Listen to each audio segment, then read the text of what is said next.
Alright guys, so today's question is majority element. So let's start reading the question first. Given an array norms of size n, return the majority element. आपको एक array दिया हुआ है basically और उसमें से आपको majority element return करना है. आपको एक array दिया हुआ है और उसमें से आपको majority element रिटर्न करना है. Alright, so अब कौन मेजॉरिटी एलिमेंट की डेफिनेशन क्या दी है? इनके अकॉर्डिंग मेजॉरिटी एलिमेंट कौन सा है? इनके अकॉर्डिंग मेजॉरिटी एलिमेंट है the element that appears more than n by 2 times. You may assume that the majority element always exists in the array. तो इन्होंने कहा है कि you have to return the majority element and you are given an array. ठीक है, अब उन्होंने कहा है कि मेजॉरिटी एलिमेंट वो एलिमेंट है जो n by 2 टाइम्स से ज़्यादा प्रेजेंट है एरे में. n by 2 टाइम्स का मतलब है कि n है मेरे एरे का साइज, n मान लेते हैं 6. ठीक है, तो n by 2 आया मेरा यहाँ पे 3. तो बेसिकली वो एलिमेंट मेरा मेजॉरिटी एलिमेंट होगा जो 3 से ज़्यादा बार प्रेजेंट है. ठीक है, वही एलिमेंट आपको रिटर्न करना है. सी, इस क्वेश्चन में कहीं भी ये नहीं कहा है कि जो एलिमेंट सबसे ज़्यादा प्रेजेंट है वही आपका मेजॉरिटी एलिमेंट होगा. ठीक है, ये बिल्कुल नहीं कहा है. ऐसा भी हो सकता है कि मान लेते बहुत सारा बड़ा एरे है हमारा 1 1 2 4 6 3 9 8 2 1 6 7. ठीक है, तो इसमें से आपके अकॉर्डिंग मेजॉरिटी एलिमेंट सबसे ज़्यादा बार कौन प्रेजेंट है? 1 सबसे ज़्यादा बार प्रेजेंट है. ठीक है, तो आपके अकॉर्डिंग मेजॉरिटी एलिमेंट 1 हो सकता है, लेकिन 1 हमारा n by 2 टाइम्स से ज़्यादा प्रेजेंट नहीं है. सिर्फ 1 3 बार प्रेजेंट है और n का साइज क्या है? 3 4 5 6 7 8 9 10 11 12. 12 है n का साइज, मतलब अगर 2 से डिवाइड करो तो एटलीस्ट 6 से ज़्यादा बार वो प्रेजेंट होना चाहिए, लेकिन यहाँ पर वो प्रेजेंट है 3 बार. लेकिन इन सब में से सबसे ज़्यादा प्रेजेंट जो है वो 1 है, तो ये आंसर नहीं है. तो मेजॉरिटी एलिमेंट में बिल्कुल भी इस चीज़ से कंफ्यूज मत होना कि जो एलिमेंट मेरा सबसे ज़्यादा है वही मेरा मेजॉरिटी एलिमेंट है. तो मेजॉरिटी एलिमेंट की क्लियरली उन्होंने डेफिनेशन दी है, जो एलिमेंट मेरा n by 2 टाइम से ज़्यादा प्रेजेंट है that is my majority element. और क्वेश्चन में ये भी कहा है कि मेजॉरिटी एलिमेंट मेरा हमेशा एरे में प्रेजेंट है. जो भी आपको टेस्ट केसेस दिए हुए हैं उसमें मेरा प्रेजेंट है. फॉर एग्जाम्पल इस क्वेश्चन में n की वैल्यू क्या है? 1 2 3 3. ठीक है, तो n by 2 क्या हुआ मेरा? n by 2 क्या हुआ मेरा? 1. ठीक है, तो बेसिकली कौन सा एलिमेंट है जो एक से ज़्यादा बार प्रेजेंट है मेरा? ठीक है, 3 ही है. 2 तो सिर्फ एक बार प्रेजेंट है, तो ये तो नहीं. एक n by 2 से ग्रेटर होना चाहिए, ग्रेटर देन इक्वल नहीं. तो 3 ही है जो एक से ज़्यादा प्रेजेंट है, तो इसका आंसर हो गया 3. सिमिलरली इसका आंसर हो गया 2. आप एक बार चेक कर सकते हैं. सो इसकी अप्रोच स्टार्ट कर सकते हैं. हमारे दिमाग में क्या आ सकता है? सी, इन्होंने क्लियरली कहा है कि वो एलिमेंट मेरा है जो n by 2 टाइम से ज़्यादा प्रेजेंट है. तो सिंपली हर एक एलिमेंट की फ्रीक्वेंसी चेक कर लो. बस जिसकी फ्रीक्वेंसी n by 2 टाइम से ज़्यादा है वही आपका आंसर है. कैसे? देखो, सबसे पहले ब्रूट फोर्स अप्रोच क्या कर सकते हैं? हम हर एलिमेंट की फ्रीक्वेंसी चेक कर सकते हैं. कैसे? कि सबसे ये तो मैंने आपको बता दिया है कि सबसे ज़्यादा फ्रीक्वेंसी नहीं, सबसे ज़्यादा फ्रीक्वेंसी वाला एलिमेंट रिटर्न नहीं करना है मुझे. वो एलिमेंट रिटर्न करना है जिसकी फ्रीक्वेंसी n by 2 से ज़्यादा हो. ठीक है, तो ऑब्वियसली वो सबसे ज़्यादा ही होगा. ऑब्वियसली वो सबसे ज़्यादा ही होगा. अगर किसी एलिमेंट की फ्रीक्वेंसी n by 2 से ज़्यादा है, इसका मतलब वो आधे से ज़्यादा एरे का पार्ट. अगर एरे इतना है तो n by 2 से ज़्यादा मतलब n by 2 क्या होता है? एरे का हाफ. एरे के हाफ से भी अगर वो ज़्यादा प्रेजेंट है ऑब्वियसली वो ज़्यादा ही होगा. लेकिन हर ज़्यादा वाला एलिमेंट, जैसे मैंने इस एग्जांपल बताया था, हर 1 मेरा सबसे ज़्यादा है, तो ज़रूरी नहीं है कि वो मेरा मेजॉरिटी एलिमेंट हो. लेकिन अगर वो n by 2 से ज़्यादा है तो वो सबसे ज़्यादा ही होगा. तो आई गेस ये चीज़ कंफ्यूज ना कर रही हो, क्लियर हो गई हो. ओके, सो इस चीज़ को छोड़ते हैं, ये तो मैंने आपको ऊपर एक्सप्लेन कर दिया. Let's start with the question. हम क्या कर सकते हैं? देखो, हम क्या कर सकते हैं, हर एक एलिमेंट पर जाते हैं और उसकी फ्रीक्वेंसी चेक कर लेते हैं. जैसे मैं सबसे पहले i = 0 पर आई. i = 0 पे क्या है? 2 है. तो बेसिकली अब मैं इस पूरे एरे में 2 की फ्रीक्वेंसी काउंट कर लेती हूँ. मतलब सबसे पहले मैं i = 0 पर आई, फिर मैं 1 पर आऊँगी, 2 पर, 3 पर, 4 पर, 5 पर, 6 पर. जिस भी एलिमेंट पर जा रही हूँ उस एलिमेंट की पूरे एरे में मैं फ्रीक्वेंसी काउंट कर लूँगी. जैसे मैं i = 0 पर आई, 0 पर था 2, तो बेसिकली मैंने लूप लगाया 0 से लेकर 6 तक. इसमें जितनी बार 2 आया वो मैंने काउंट कर लिया. कितनी बार आया? 1 2 3 4 बार. अब आया i = 1. i = 1 पर फिर से 2 है. जरूरी नहीं 2 हो, लेकिन फिर से 2 है. ठीक है, अब फिर से 0 से लेके देखो, आप 1 पर पहुंचो, 2 पर पहुंचो, 3 पर पहुंचो, लेकिन आपको पूरे एलिमेंट में उसकी फ्रीक्वेंसी देखनी है ना. तो आप हमेशा जो सेकंड लूप लगाएंगे वो 0 से लेके n तक ही लगाएंगे. तो i = 1 पर क्या था? 2 था. तो आपने पूरे एलिमेंट में देखा, 0 से लेके 6 तक देखा कि 2 कितनी बार प्रेजेंट है. तो 1 2 3 4. ऐसे ही i = 2 पर आपने 1 को काउंट करा, फिर 1 को काउंट करा, फिर 1 को काउंट करा, फिर 2 को काउंट करा, फिर 2 को काउंट करा. तो इसका कोड सिंपली है, लॉजिक इसका सिंपल है. हर एलिमेंट को जाओ, हर एलिमेंट पर जाओ और उसकी कंप्लीट एरे में फ्रीक्वेंसी काउंट करो. जैसे कि यहाँ पर आपने i = 0, ये तो आपका पर्टिकुलर एलिमेंट इंडिकेट कर रहा है कि i = 0 पर आए, फिर 1 पर आए, फिर 2 पर आए, फिर 3 पर आए. ठीक है, तो ये आपका पर्टिकुलर एलिमेंट इंडिकेट कर रहा है और हर एलिमेंट के लिए आपको एक उसकी फ्रीक्वेंसी काउंट करनी है. तो हर एलिमेंट के लिए आपने काउंट इनिशियली ले लिया 0. ठीक है, अब आप j = 0 से हर एलिमेंट के लिए 0 से n तक, हर एलिमेंट के लिए 0 से n तक लूप लगाएंगे और आप देखेंगे क्या ये नम्स ऑफ i तो मेरा वो वाला एलिमेंट इंडिकेट कर रहा है जिसको मैं पॉइंट कर रही हूँ, जिसकी मैं फ्रीक्वेंसी काउंट कर रही हूँ. तो क्या नम्स ऑफ i मेरा किसी नम्स ऑफ j के इक्वल होता है? अगर नम्स ऑफ j के इक्वल होता है तो मैं काउंट को प्लस कर दूंगी. फॉर एग्जाम्पल लेकर चलते हैं, नम्स ऑफ i है मेरा, मान लेते हैं i की वैल्यू है 1. तो नम्स ऑफ i क्या हुआ मेरा? नम्स ऑफ i हुआ मेरा 2. ठीक है, है। तो अब मैं पूरे एरे में चेक करना चाह रही हूँ कि 2 कितनी बार आया। काउंट को मैंने शुरू में 0 से ले लिया। अब j इक्वल्स टू 0 से स्टार्ट करते हैं। क्या नम्स ऑफ i मेरा नम्स ऑफ j के इक्वल है, क्योंकि सबसे पहले j की वैल्यू 0 है और नम्स ऑफ i की वैल्यू तो मेरी 2 है, ठीक है। तो ये तो 2 ध्यान यहाँ पे नम्स ऑफ i की वैल्यू मैंने 1 ली है, तो नम्स ऑफ i मेरा 2 है। क्या 2 के इक्वल है? हाँ। तो काउंट की वैल्यू क्या हो जाएगी? 0 से 1।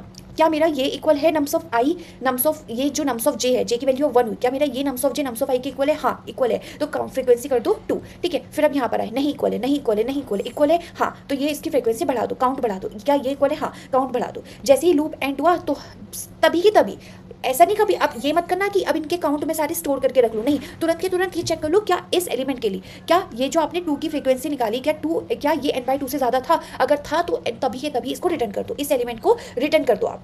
आप इसको प्रॉपर्ली ड्राई रन करना, इसमें i क्या है, j क्या है, नम्स ऑफ i क्या है, नम्स ऑफ j क्या है, क्लियर हो जाएगा। अगर आपको कोई एलिमेंट नहीं मिलता तो लास्ट में आप -1 रिटर्न कर देंगे। Time complexity order of n² हो जाएगी, क्योंकि आप 2 लूप लगा रहे हैं और स्पेस कॉम्प्लेक्सिटी कुछ ऐसा स्पेस यूज नहीं कर रहे, ऑर्डर ऑफ 1 है, ठीक है। तो ये क्लियर है अप्रोच। इसमें हम हर एलिमेंट पर जा रहे हैं और उसकी पूरे एरे में फ्रीक्वेंसी देख रहे हैं, पूरे एरे में देख रहे हैं, इसलिए सेकंड लूप हमेशा 0 से n तक चलेगा। आई गेस ये तो क्लियर होगा। लेकिन तुम्हें इसमें कुछ प्रॉब्लम समझ आ रही है? यही कोड होगा, इसको रन करके देख लेना, ठीक है, स्क्रीनशॉट ले लेना। क्या इसमें कुछ प्रॉब्लम समझ आ रही है? मुझे तो दिख रही है। यहाँ पर मैंने 2 की फ्रीक्वेंसी काउंट करी 4। अब मुझे तो पता है ना कि पूरे एरे में 2 की फ्रीक्वेंसी 4 है। मैं फिर से कैलकुलेट कर रही हूँ, फिर से यहाँ पर कैलकुलेट कर रही हूँ, फिर से यहाँ पर कर रही हूँ। सिमिलरली 1 की यहाँ पर भी, यहाँ पर भी, यहाँ पर भी। पूरे एरे में 1 की फ्रीक्वेंसी तो सेम ही रहेगी ना, तो मैं बार बार क्यों कैलकुलेट कर रही हूँ? ये तो बेसिकली एक तो आप 2 लूप लगा रहे हो, order of n² time complexity जा रही है, ठीक है। साथ में आप रिडंडेंट कैलकुलेशंस कर रहे हो, जिसकी बिल्कुल भी नीड नहीं है। तो अगली बेटर अप्रोच यही है कि हमें सबको दिख रहा है कि हम क्या यूज़ कर सकते हैं। अगर हमें फ्रीक्वेंसी स्टोर करनी होती है तो ऑब्वियसली हम हैश मैप यूज़ कर सकते हैं, जो डायरेक्टली स्टोर करेगा, जो ऐसे नहीं कि हर एक आप पूरे एरे को एक बार ट्रेवर्स करेंगे और जो एलिमेंट आता रहेगा वो उसकी फ्रीक्वेंसी बढ़ाता रहेगा, ठीक है। तो ये तो आई गेस क्लियर होगा।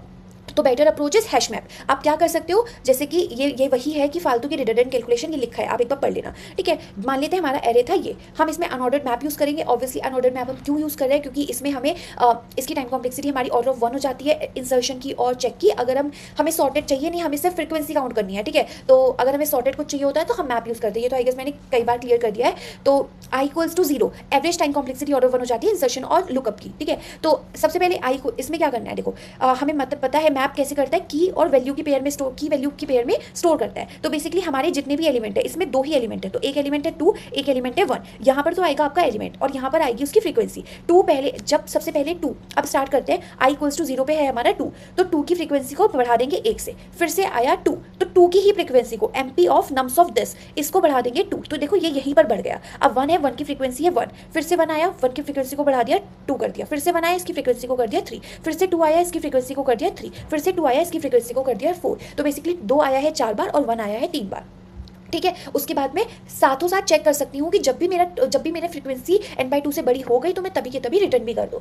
तो इसका कोड कैसे, इसका लॉजिक क्या था? इसका लॉजिक कुछ नहीं था, हम पूरे एरे को ट्रेवर्स कर रहे हैं और बस हम हर एलिमेंट की फ्रीक्वेंसी मैप में स्टोर करा रहे हैं। हमें बार बार हम ये नहीं कर रहे कि इस 2 की पूरे में देखो, फिर इस 2 की पूरे में देखो, हम सिर्फ एक बार ट्रेवर्स करा रहे हैं और मैप की हेल्प से। देखो ये 2 बेसिकली मेरी की है और उसकी वैल्यू होगी फ्रीक्वेंसी, तो की तो हम फाइंड कर सकते हैं ना, mp ऑफ की, mp ऑफ 2 को बढ़ा दो, फिर से mp ऑफ 2 को बढ़ा दो, तो डायरेक्टली उस जगह पर ही मेरा बढ़ जाएगा, समझ रहे हो। तो इसका कोड क्या होगा, basically n equals to nums dot size ले लिया, एक अनऑर्डर्ड मैप ले लिया, int कॉमा int, यहाँ पर int है मेरा एलिमेंट, यहाँ पर int है मेरा एलिमेंट और ये वाला int है मेरा वैल्यू फ्रीक्वेंसी बेसिकली। तो हम क्या कर रहे हैं, पूरे एरे को ट्रेवर्स कर रहे हैं और हम mp of nums of i को बढ़ा दे रहे हैं। mp of nums of i का मतलब क्या है, सबसे पहले mp of nums of i की वैल्यू 0 है तो नम्स ऑफ i क्या हो जाएगा मेरा 2 हो जाएगा, तो mp ऑफ 2 को प्लस प्लस कर देंगे। इस लाइन का मतलब है 2 के आगे आप 1 स्टोर कर दो।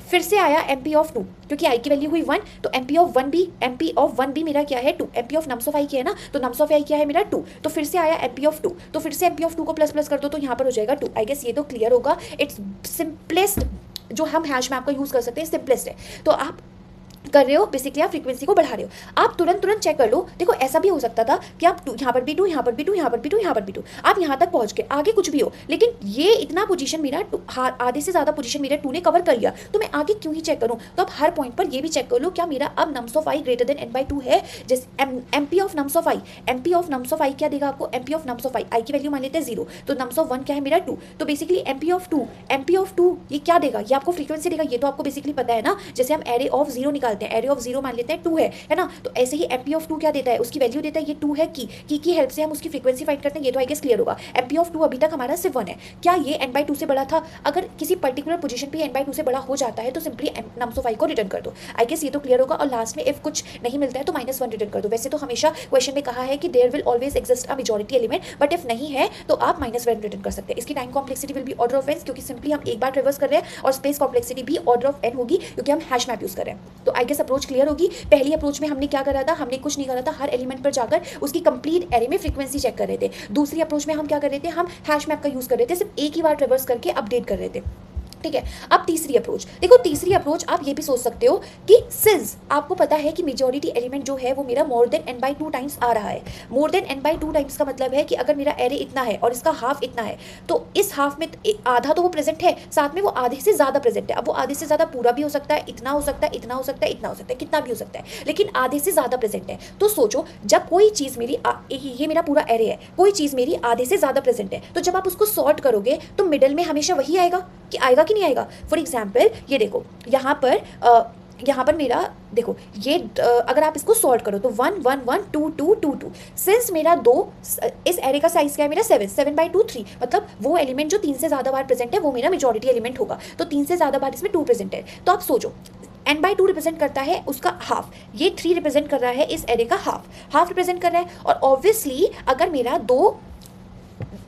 मेरा दो बेसिकली 3 से ज़्यादा बार प्रेजेंट है, ठीक है, तो ये हाफ रिप्रेजेंट कर रहा है मेरा। ठीक है, यहाँ पर भी अगर यहाँ पर तो चलो और इंडेक्स थे, यहाँ पर कितने 3 3 6 7 मेरा साइज था, वो ऑड था, तो n/2 मेरा इस पोजीशन को इंडिकेट कर रहा है। यहाँ पर इवन है तो n/2 आया मेरा 4, इस पोजीशन को इंडिकेट कर रहा है। तो आप ये देखो कि हर बार अगर आधे से ज़्यादा प्रेजेंट है तो हमेशा आधे वाली पोजीशन पर, मिडल वाली पोजीशन पर तो हमेशा मेरा वही प्रेजेंट होगा ना जो मेजॉरिटी एलिमेंट है, क्योंकि मेजॉरिटी एलिमेंट मेरा क्वेश्चन में कहा है कि वो आधे से ज़्यादा प्रेजेंट है। अगर आधे से ज़्यादा प्रेजेंट है तो जब आप उसको सॉर्ट करोगे तो ये पीछे का तो ले ही लेगा, साथ में ज़रूरी नहीं है पीछे का ले, मतलब सॉर्टिंग के अकॉर्डिंग मैटर करता है। लेकिन इस क्वेश्चन में ये तो उसने पूरा कवर कर लिया, लेकिन बीच वाला भी तो वही कवर करेगा क्योंकि वो आधे से ज़्यादा प्रेजेंट है। आधे से ज़्यादा स्पेस तो मुझे मेजॉरिटी एलिमेंट के लिए चाहिए ना, तो हमेशा मिडिल पोजीशन पर मेरा हमेशा मेजॉरिटी एलिमेंट भी प्रेजेंट होगा। इसको ड्राई रन करना है, मैंने समझा दिया है। तो सिंपली आप क्या कर सकते हो, आप एरे को सॉर्ट करो और इस मिडिल वाली पोजीशन को रिटर्न कर दो simply.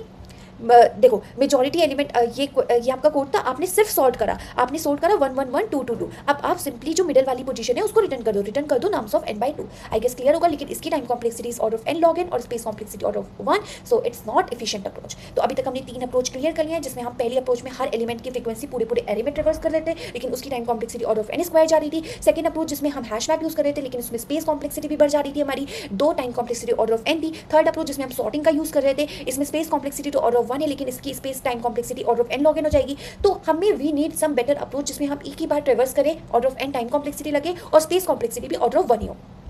So here comes Moore's voting algorithm. See, ये कोई ऑब्जर्वेशन नहीं है, ये वाली जो अप्रोच है ये आपको प्रैक्टिस से ही आएगी। आप सोच रहे हो कि क्या मैं ये सोच सकता हूँ, क्या मैं ये सोच सकता हूँ ऐसा, लेकिन इस वाली अप्रोच में आपको एक बार पढ़ना ही पड़ेगा। अगर नहीं पढ़ोगे तो आपको शायद ये अंदाजे से, मतलब बहुत रेयर होगा, आप कोई बहुत ही ज़्यादा इंटेलिजेंट है या फिर है तो ऑब्वियसली मे बी हिट कर गया हो, क्योंकि किसी ना किसी के दिमाग में तो हिट करा ही था। लेकिन अगर आपको हिट नहीं कर रहा है, मुझे भी हिट नहीं करा था, किसी को भी हिट नहीं करता है यूजुअली, तो आप प्रैक्टिस से इसको कर सकते हैं, तो घबराना तो बिल्कुल भी नहीं। सो मूरेज वोटिंग एल्गोरिथम बेसिकली ये कहता है कि जो भी आपका मेजॉरिटी एलिमेंट है एरे में, वो हमेशा डोमिनेट करेगा, उसको बाकी बचे हुए एलिमेंट कंबाइन करके भी कैंसिल नहीं कर सकते। इसका मतलब ये था कि जब आपका क्वेश्चन में प्रेजेंट था 2 2 1 1 1 2 2, यहाँ पर आपका 4 प्रेजेंट है, 2 मेजॉरिटी एलिमेंट है जो कि 4 टाइम्स प्रेजेंट है, और बाकी एलिमेंट की फ्रीक्वेंसी कंबाइन कर लो, यहाँ पर एक बार 0 भी लिख लो आप यहाँ पर, तो बाकी बचे एलिमेंट 3 है। तो अगर 3 4 को कैंसिल करना चाहे तो 1 2 तो तब भी बच जाएगा, क्योंकि वो आधे से ज़्यादा प्रेजेंट है। देखो अगर कोई भी एलिमेंट आधा प्रेजेंट होता तो ये हाफ इसको कैंसिल कर सकते हैं। अब ये कैंसिल वर्ड क्या है ये मैं बाद में बताऊंगी, बस ये समझो, अगर कोई एलिमेंट आधा प्रेजेंट है, कोई एलिमेंट आधा प्रेजेंट है, तो ये आधा इस आधे को कैंसिल कर सकते हैं। लेकिन जब मैं कह रही हूँ कोई एलिमेंट आधे से ज़्यादा प्रेजेंट है, तो ये जितना बचा है सिर्फ उस पार्ट को कैसे, ये जैसे ये चीज़ देखो, यहाँ पर इतना कोई डिस्टेंस है मेरी, कोई एलिमेंट मेरा हाफ मान लेते हैं इसका इतना है, कोई एलिमेंट मेरा इतना प्रेजेंट है, ठीक है, तो ये जो बचा हुआ एलिमेंट है ये मेरा इतने पार्ट को तो कैंसिल कर सकता है, लेकिन इस पार्ट को कैंसिल नहीं कर सकता। तो बेसिकली जो मेजॉरिटी एलिमेंट होगा वो हमेशा बच जाएगा, ये इसका लॉजिक है। अगर कोई एलिमेंट आधा प्रेजेंट होता है, ये भी आधा, तो ये आधा पूरा इस पूरे आधे को कैंसिल कर सकता है। तो ये तो आई गेस समझ आ गया होगा कि मूरेज एल्गोरिथम का कॉन्सेप्ट क्या है। जो भी अगर आपका मेजॉरिटी एलिमेंट, ये इसी में लगेगा क्योंकि मेजॉरिटी एलिमेंट उसने कहा है कि वो n/2 टाइम से ज़्यादा प्रेजेंट है, तो वो कभी भी कैंसिल आउट नहीं हो सकता। कितने भी एलिमेंट बचे हुए कंबाइन, देखो बचे हुए जो भी एलिमेंट होंगे वो आधे से ज़्यादा तो हमारा ऑलरेडी मेजॉरिटी एलिमेंट ने कवर कर रखा है, तो वो कितना ही उसको कैंसिल कर देंगे, मेजॉरिटी एलिमेंट तो तब भी बचेगा ना। आप समझ रहे हो? जैसे कि मान लेते हैं कोई चीज़ मेरी 100 है, उसमें से 60 आधे से ज़्यादा मेरा मेजॉरिटी पार्ट कवर कर रहा है, तो जो 40 है वो इसका 40 ही तो कैंसिल कर सकता है, 20 तो अभी भी बचा ना। आई गेस सब क्लियर हो गया होगा, ठीक है। तो इसमें हम करते क्या है, सी इसमें हम बेसिकली क्या करते हैं, हम जो भी सबसे पहले एक कैंडिडेट लेते हैं और एक काउंट लेते हैं, ठीक है। इसका लॉजिक ये है कि majority element appears more than n/2 times. इसका मतलब है कि मेजॉरिटी एलिमेंट की फ्रीक्वेंसी बाकी सब एलिमेंट के कंबाइंड से भी ज़्यादा है। So even if other element उसको कैंसिल भी कर रहा है तो मेजॉरिटी एलिमेंट एंड में बच ही जाएगा। तो बेसिकली इस अप्रोच में हम क्या करते हैं, हम हर एक एलिमेंट पर जाते हैं, अगर काउंट जीरो है तो सबसे पहले हम इसे ही कैंडिडेट चुनते हैं। इसको कैंडिडेट चुनने का मतलब कि मान लेते हैं यही मेरा मेजॉरिटी एलिमेंट है, ठीक है। तो पहला लॉजिक था कि अगर काउंट जीरो होता है तो मैं एक करंट एलिमेंट को कैंडिडेट चुनती हूँ। कैंडिडेट का मतलब कि ये मेरा मेजॉरिटी एलिमेंट है, मान लेते हैं, ठीक है। अगर करंट एलिमेंट फिर से इक्वल आता है कैंडिडेट के, जैसे कि मैंने 2 को मान लिया था कि ये मेरा कैंडिडेट है, अगर अगली आइट्रेशन क्या होगी 1, अभी भी मेरा 2 ही आता है तो मैं उसे सपोर्ट करूंगी कि दो इसमें मोरे वोटिंग एल्गोरिथम, बेसिकली उसके हम वोट्स बढ़ा रहे हैं, आप 2 बार आ चुके हो, जैसे हम चिट्स खोलते हैं ना कि आप 2 बार आ चुके हो तो हम उसको सपोर्ट करेंगे। लेकिन अगर मेरा वो कैंडिडेट नहीं मिलता है, जैसे यहाँ पर 2 था, लेकिन यहाँ पर 1 आया, अब ये कैंडिडेट की इक्वल नहीं है क्योंकि कैंडिडेट तो 2 है, तो हम इसकी फ्रीक्वेंसी को रिड्यूस करेंगे, बेसिकली हम इसके वोट्स को कैंसिल करेंगे, ठीक है। तो याद आया हम ये क्या कर रहे हैं, हम बेसिकली कह रहे हैं कि जो मेजॉरिटी एलिमेंट है वो तो टिका रहेगा, बाकी सब मिलके उसकी फ्रीक्वेंसी को रिड्यूस करना चाहेंगे। लेकिन हमें पता है मेजॉरिटी एलिमेंट क्योंकि सब आधे से ज़्यादा है तो वो बच जाएगा। अगर बाकी बचे कंबाइन, जैसे ये यहाँ पर 100 था, 60 टाइम्स 2 प्रेजेंट है, 40 टाइम बाकी बचे एलिमेंट है, तो ये 40 इसके 40 को तो कट कर सकते हैं लेकिन 20 तभी भी बचा रहेगा। आई गेस क्लियर होगा ये चीज़, ठीक है। तो हमारा लॉजिक क्या है कि जब भी हमारा काउंट जीरो होगा, अभी बेसिकली काउंट जीरो होगा तो हम एक न्यू कैंडिडेट चुनेंगे, करंट एलिमेंट को कैंडिडेट चूज करेंगे। अगर अगला एलिमेंट हमारा कैंडिडेट के इक्वली आता है तो हम उसको सपोर्ट करेंगे, हम उसके काउंट को बढ़ा देंगे। लेकिन अगर अदर एलिमेंट हमारा कैंडिडेट के इक्वल नहीं आता है तो हम उसकी फ्रीक्वेंसी को रिड्यूस करेंगे, ठीक है। तो आई गेस ये क्लियर होगा। एक क्वेश्चन के एक ट्राई रन कर लो, पूरा क्लियर हो जाएगा। देखो सबसे पहले हमारा कैंडिडेट 0 था, काउंट 0 था, तो i = 0 पर आए, i = 0 पर काउंट 0 है, और जब भी मैंने कहा था अगर काउंट 0 है तो करंट एलिमेंट को कैंडिडेट मान लो, तो कैंडिडेट को नम्स ऑफ i मान लिया, मतलब 2 मान लिया, और काउंट को इंक्रीज कर दिया 1, इसका मतलब 2 मेरा एक बार आ गया। अब i = 1 पर आए, ये एलिमेंट मेरा कैंडिडेट की इक्वल ही है तो सिंपली काउंट को बढ़ा दो, उसको सपोर्ट करो, काउंट को कर दिया 2। अब अगले एलिमेंट पर आए, अगला एलिमेंट है मेरा 1, ये मेरा कैंडिडेट की इक्वल नहीं है क्योंकि कैंडिडेट था मेरा 2, तो फ्रीक्वेंसी को एक रिड्यूस कर दो, ठीक है। सेम एलिमेंट सपोर्ट करेगा, डिफरेंट एलिमेंट रिड्यूस करने की कोशिश करेंगे। अब वो सारे मिलके भी मेजॉरिटी एलिमेंट को रिड्यूस नहीं कर सकते, आप देख लेना, ठीक है। काउंट हो गया 1, i = 3 पर आए, क्या ये कैंडिडेट के इक्वल है? नहीं, तो काउंट हो गया 0। अब देखो i = 4 पर आए, यहाँ पर अब देखो i = 4 पर काउंट 0 हो चुका था, तो जब भी मैंने कहा था अगर काउंट 0 हो गया है तो कैंडिडेट चूज करो। कैंडिडेट कौन सा चूज करते हैं? करंट एलिमेंट, तो करंट एलिमेंट है मेरा 1, तो कैंडिडेट में आ गया 1 और काउंट को बढ़ा देंगे 1 से, ठीक है। अब आए i = 5 पर, क्या है 2, क्या ये 2 कैंडिडेट के इक्वल है? कैंडिडेट तो मेरा 1 था, नहीं, तो इसकी फ्रीक्वेंसी को कम करेंगे, हम काउंट को 1 से कम करेंगे 0, ठीक है। अब आए 6 पर, तो मैंने जब भी कहा जब भी हमारा काउंट 0 हो जाएगा तो कैंडिडेट में इस एलिमेंट को डाल देंगे, करंट एलिमेंट को डाल दिया 2 और काउंट हो गया 1। अब देखो आप लूप एंड हो गया और कैंडिडेट को रिटर्न कर दोगे कि तो कैंडिडेट में आपका मेजॉरिटी एलिमेंट आएगा। आप इसको 2-3 एग्जांपल से ट्राई करना। मैं इसका लॉजिक दोबारा बता देती हूँ कि सिंस मेरा मेजॉरिटी एलिमेंट सब आधे से ज्यादा प्रेजेंट है तो बचा हुआ पार्ट मिलकर भी उसको पूरा कैंसिल नहीं कर सकता। ये एग्जाम्पल लेना क्या मतलब है इस लाइन का। तो इसका क्वेश्चन का लॉजिक था कि हम 2 चीज लेते हैं, कैंडिडेट और एक काउंट बेसिकली फ्रीक्वेंसी स्टोर कर रहा है, उस चीज को सपोर्ट कर रहा है कि वो कितनी बार आया, ठीक है, और बाकी बचे एलिमेंट उस काउंट को कम करते हैं, ठीक है। अगर सेम आता है तो सपोर्ट करता है, डिफरेंट आता है तो रिड्यूस करता है। और कैंडिडेट था कि मान लेते हैं कि कैंडिडेट एक पहले एलिमेंट को ही हम कैंडिडेट मान लेते हैं कि ये मेजॉरिटी एलिमेंट है, इसको कैंडिडेट मान लो कि इसकी फ्रीक्वेंसी को देखो कि कितना बढ़ पा रहा है, ठीक है। एक और चीज बताती हूँ, कैंडिडेट मतलब हम पर्टिकुलर एलिमेंट को मानते हैं कि कितना बढ़ पा रहा है और इसको फिर बाकी दूसरे एलिमेंट से रिड्यूस करने की कोशिश करते हैं। अगर ये रिड्यूस हो जाता है, 0 हो जाता है, इसका मतलब ये मेजॉरिटी नहीं था, फिर दूसरे को करंट एलिमेंट को कैंडिडेट चूज कर लो, ठीक है। फिर उसको दूसरी पार्टी से रिड्यूस करने की कोशिश करो, अगर वो 0 हो जाता है फिर दूसरा कैंडिडेट चूज कर लो, लास्ट में जो मेजॉरिटी है वो मेरा ऊपर रहेगा ही रहेगा, ठीक है। तो ये आपको ड्राइडन से भी समझ आ जाएगा। आप सोच सकते हो ये कैसे लॉजिक लगा दिया, ये तो बड़ा out of the box logic लगा दिया। ये out of the box logic है लेकिन ये ड्राइडन से आपको इजिली समझ आ जाएगा। तो इसका कोड तो वैसे मैंने इस लॉजिक लॉजिक में ही, इस सूडो कोड में ही एक्सप्लेन कर दिया, लेकिन मैं एक और बता देती हूँ। कैंडिडेट और काउंट को 0 ले लिया, आप 0 से लेकर n तक लूप लगाएंगे। अगर मेरा काउंट 0 होता है तो मैं करंट एलिमेंट को कैंडिडेट मानती हूँ, कैंडिडेट में नम्स ऑफ आई आ जाता है और काउंट को बढ़ा देती हूँ। एल्स इफ अगर मेरा नम्स ऑफ आई, आपने कैंडिडेट चूज कर लिया, ठीक है, अगर आप अभी और ना आपकी काउंट की वैल्यू 0 है, काउंट की वैल्यू 0 है, तभी आप नया कैंडिडेट चूज करते हो, ठीक है। एल्स आप कैंडिडेट चूज नहीं करते हो, आप देखते हो कि क्या क्या मेरा अगला एलिमेंट, जैसे आपने यहाँ पर कैंडिडेट चूज कर लिया था 2, तो आप अगले एलिमेंट में, अब क्योंकि काउंट 0 नहीं है तो आप काउंट नहीं देखते, आप देखते हो क्या ये मेरा कैंडिडेट के इक्वल है,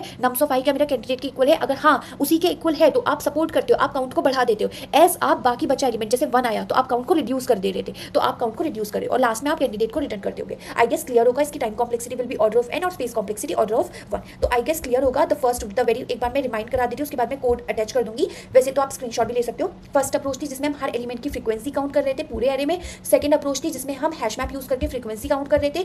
थर्ड थी सॉर्टिंग, क्योंकि हमें पता है आधे से ज़्यादा बाहर मेरा मेजॉरिटी एलिमेंट प्रेजेंट है तो बीच वाली पोजीशन पे हमेशा मेरा वही एलिमेंट प्रेजेंट होगा, क्योंकि आधे से ज़्यादा तो वही कवर कर रहे हैं ना। तो मूरेस और लास्ट अप्रोच थी हमारी मूरेस वोटिंग एल्गोरिथम, जिसमें ये कहा था कि आपका मेजॉरिटी एलिमेंट हमेशा डोमिनेट करेगा, बचा हुए एलिमेंट आपको उसको रिड्यूस नहीं कर सकते, उसे कैंसिल आउट नहीं कर सकते। तो बेसिकली हम एक कैंडिडेट लेते हैं, काउंट लेते हैं, हम कैंडिडेट को सपोर्ट करने की कोशिश करते हैं और बाकी बचे एलिमेंट उसको रिड्यूस करने की कोशिश करते हैं, लेकिन अल्टीमेटली मुझे पता है मेजॉरिटी मेरा सबसे ज़्यादा होगा तो वो विन हो जाता है, जीत जाता है। आई गेस क्लियर होगा। Thank you for watching. If any doubt occurs please top मतलब कॉमेंट्स में लिख दो। बाय।